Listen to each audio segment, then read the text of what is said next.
Going to start with a new chapter, molecular basis of inheritance. We are going to study, we already know about inheritance, we have done Mendel's laws of inheritance. You have studied about the monohybrid cross, we have also studied about dihybrid crosses. Now we will study a little more details. The name of the chapter is molecular basis of inheritance. What is the base of inheritance? What is it that leads to inheritance of characters? How are these characters passed on? All these things we will go in detail and study in this chapter, molecular basis of inheritance. We already know that Mendel suggested that there are some factors, nowadays of course we call them as genes, which are responsible for transmission of characters. We all know that it was Mendel who suggested that there are some factors, or now what we call them as genes. They are these factors or they are these genes which are responsible for the transmission of characters from one generation to the next. Later it was concluded that it is the DNA which is the genetic material in majority of the organisms. By a lot of research and lot of studies, a conclusion was reached that it was the genetic material was actually DNA.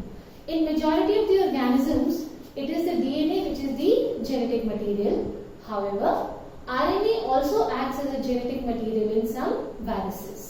So what are the two introductory things we have done? Number one, Mendel suggested that there are some factors, nowadays we call them as genes, which are responsible for passing on characters from one generation to the next. Second, it was later concluded that it is the DNA which is the genetic material in majority of the organisms.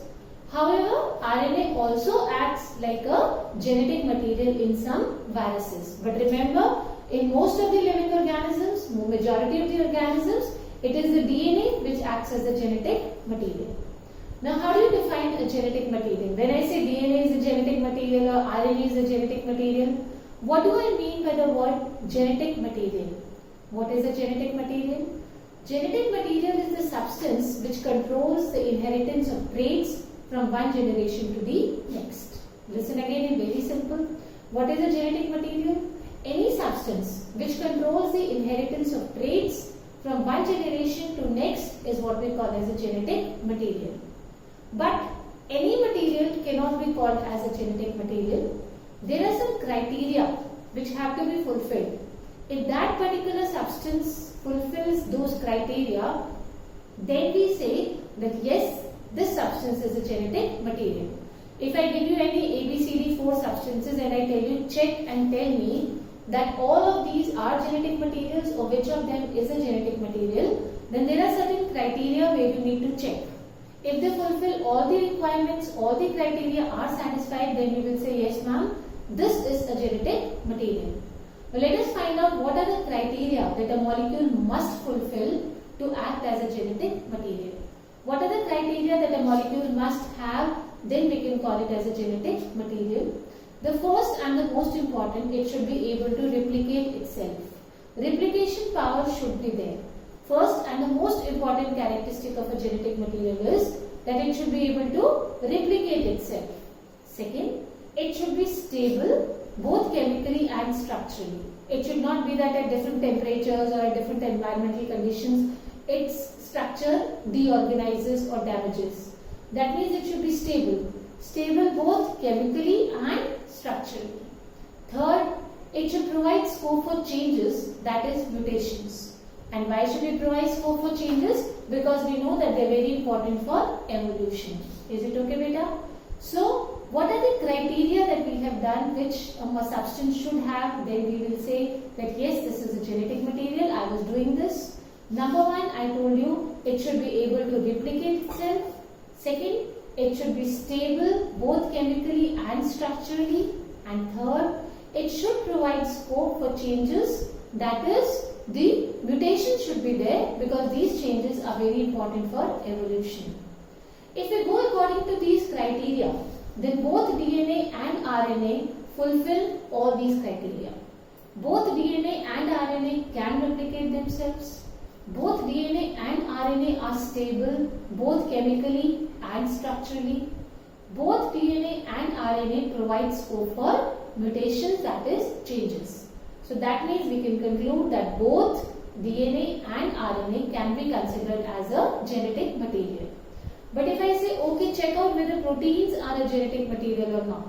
So when we start checking the proteins for these criteria, protein fails to fulfill the first criteria.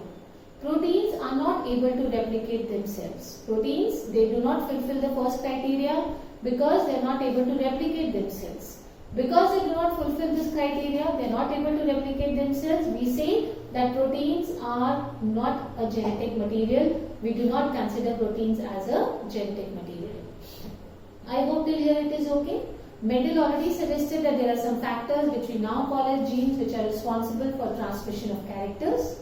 Later it was concluded that in majority of the organisms it was a DNA which is a genetic material.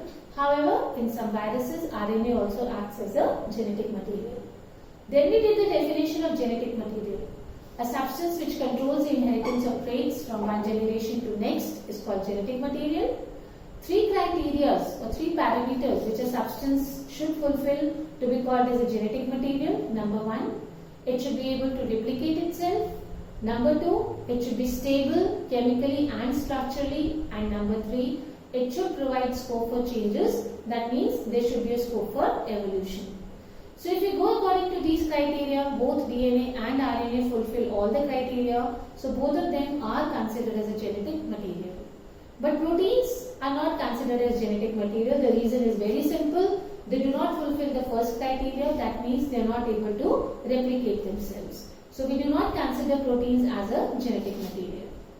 It was somewhere in 1869 that Michel discovered the nuclein.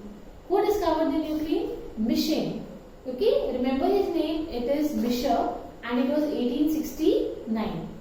Later, we know this that earlier in 1866, Mendel also had come up with the principle of inheritance. So we knew the principles of inheritance in 1866.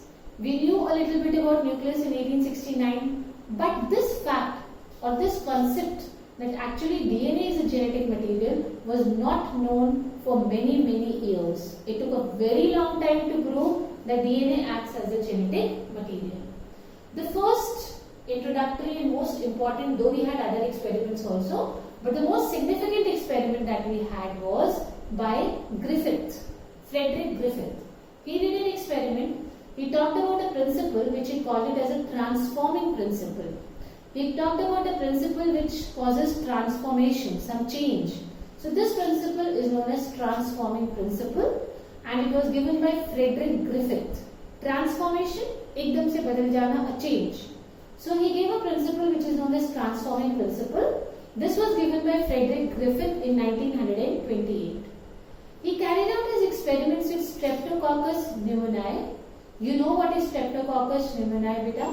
So Frederick Griffith, when he was working on his transforming principle, he carried out his experiments with Streptococcus pneumoniae. What did he do now? What is Streptococcus pneumoniae? You know this is the bacterium which causes pneumonia. He observed when he was doing these experiments with this bacteria, he observed when these bacteria are grown on a culture, some of them produce smooth colonies. He was growing these bacteria in an artificial medium or artificial culture. He got 2 types of colonies. One colonies were smooth and shiny and the others were rough colonies. He called these smooth ones as S type and the rough colonies as the R type. So what did Frederick Griffith do? He took the bacterium. Which bacteria did he take? Streptococcus pneumoniae, which causes pneumonia. He grew this bacteria in artificial medium. He observed that he got 2 types of bacteria, 2 types of colonies. One which were very smooth and shiny, he called them as S type, and the other which were rough, he called them as R type.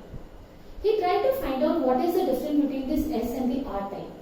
So he concluded that this difference between the smooth and the rough is due to the presence or absence of a polysaccharide, that is mucus coating. There is a polysaccharide that is mucus. So if a bacterium had this soft coating of mucus, polysaccharide coating, it was smooth and shiny, and that is why he called it as S type.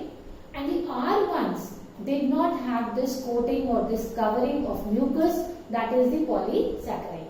So he had 2 strains, S type and R type.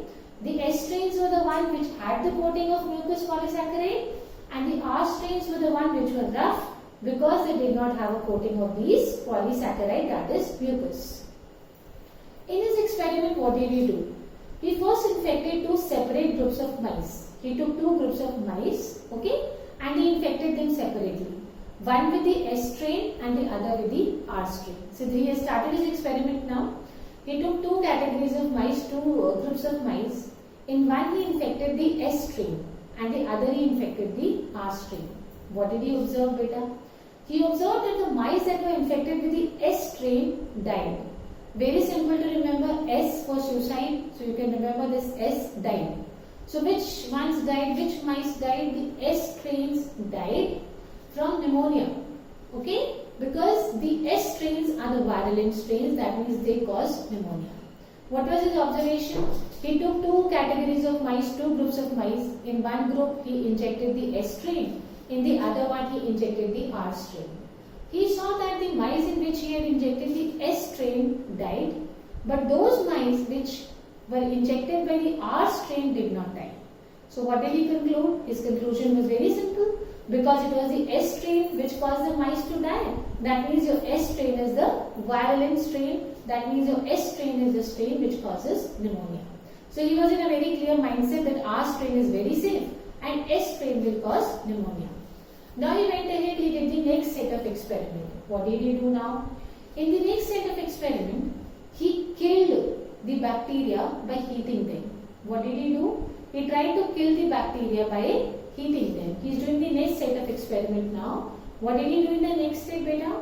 He killed the bacteria by heating them and now he injected them. So the mice which were injected with the heat killed S strain bacteria did not die. Very strange. Earlier we saw that those mice which were injected with S strain died. But if the same S strain bacteria are first heated and then injected into a mice, the mice did not die. Then second step is done. First step, what did he do? He injected separately R strain and S strains. What was the conclusion? S strain mice died, R strain mice did not die. Second experiment, what did he do? He heated the S strain.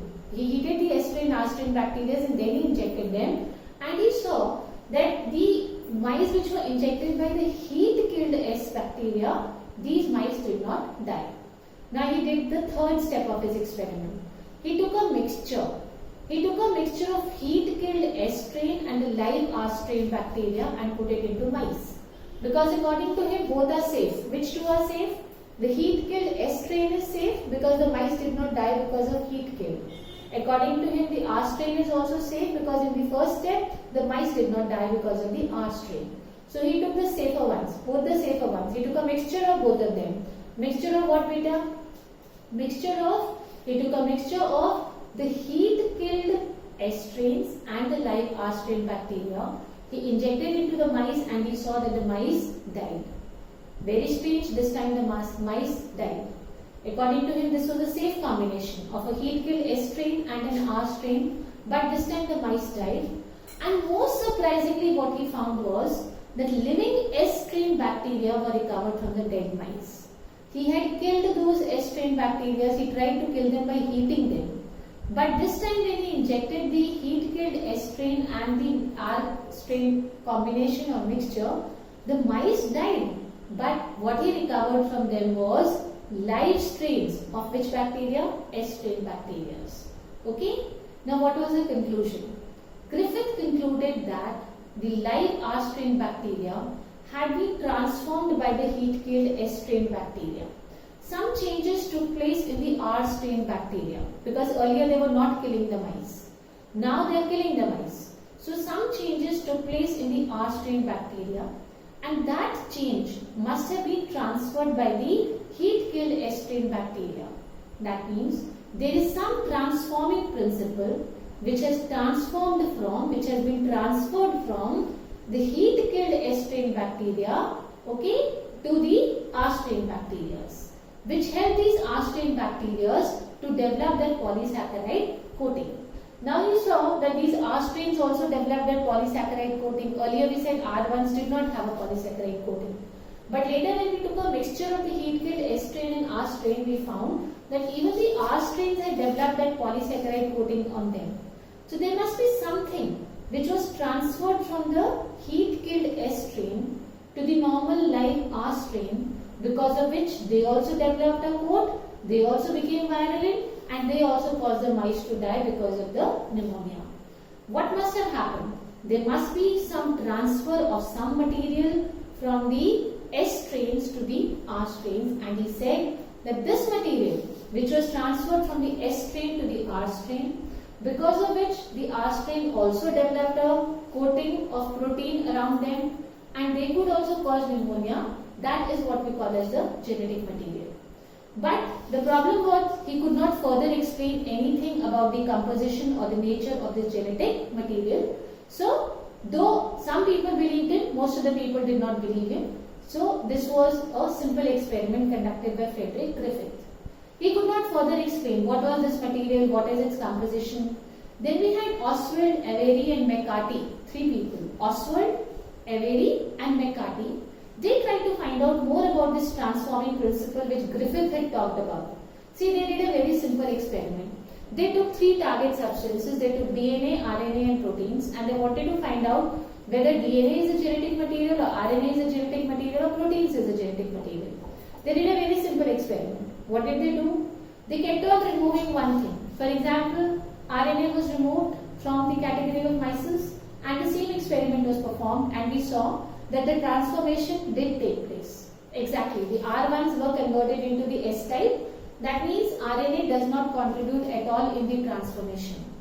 Then they removed the protein from the mice, and again this transformation was observed. The R1s again converted into S strains. This showed that transformation was not caused because of proteins also.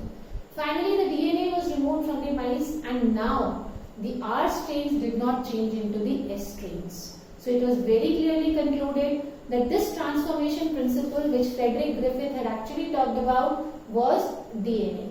So they tried to conclude that the actual hereditary material or the genetic material is DNA. Is it okay? Though we have Hershey-Chase experiment, the next experiment which will finalize or prove, okay, the fact will come very strongly that it is the DNA which is the hereditary material. However, the basic part was given by Frederick Griffith. He talked about the transforming principle, and these people, Oswald, Avery and McCarty, proved that this transforming principle was actually DNA, which is the hereditary material. Thank you.